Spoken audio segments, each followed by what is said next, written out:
Hi hello नमस्कार, स्वागत आहे तुमचं माझ्या यूट्यूब चॅनलमध्ये ज्याचं नाव आहे कल्पना लाईफस्टाईल.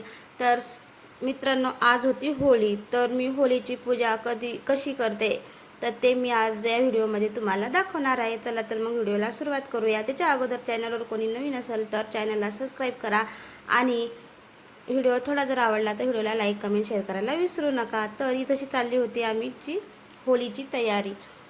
तर होळीसाठी मी सर्वात पहिले दार वगैरे झाडून घेतलेलं होतं, त्याच्यात पाणी वगैरे मारून घेतलं. त्याच्यानंतर खूप अशी चांगली अशी रांगोळ काढली, मेहंदीच पडले, रांगोळ वगैरे काढून घेतली. त्याच्यानंतर आम्ही दोघांनी मिळून ना इथं अशी होळी चितवली होती. होळीसाठी गौऱ्या, आणखीन त्याला काय म्हणतात काय माहिती, ते आणले होतं आणि मस्त इथं अशी होळी चितवली होती दोघांनी मिळून. सुरुवातीला तर ती चिततच नव्हती, मग खूप छान चेतलेली होती.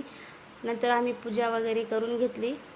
खूप मस्त असं हळद कुंकू, हळद, तांदूळ, फुलं वगैरे टाकून अशी मस्तपैकी होळीची पूजा करून घेतली. त्याच्यानंतर इथं अशी उदबत्त्या वगैरे ते लावून घेतल्या. उदबत्त्या लावत होती, म्हणजे लावायला जागाच नव्हती ती तशी, तर मी ती मध्यभागी खोसायचा प्रयत्न करत होती, पण ते खोसतच नव्हती, पडत होते.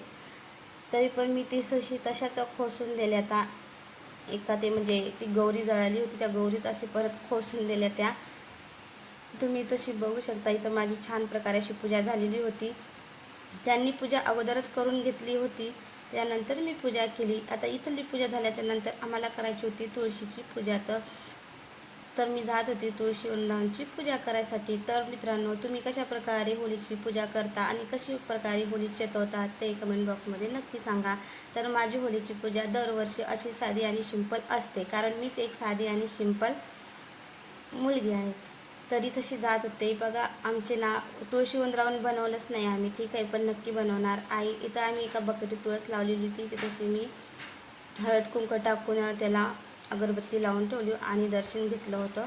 आणि आम्ही होळीच्या नंतर पूजा वगैरे झाल्याच्या नंतर अशा छान प्रकारे इथंशी फोटोशूट केली होती, म्हणजे छान फोटो घेतले होते.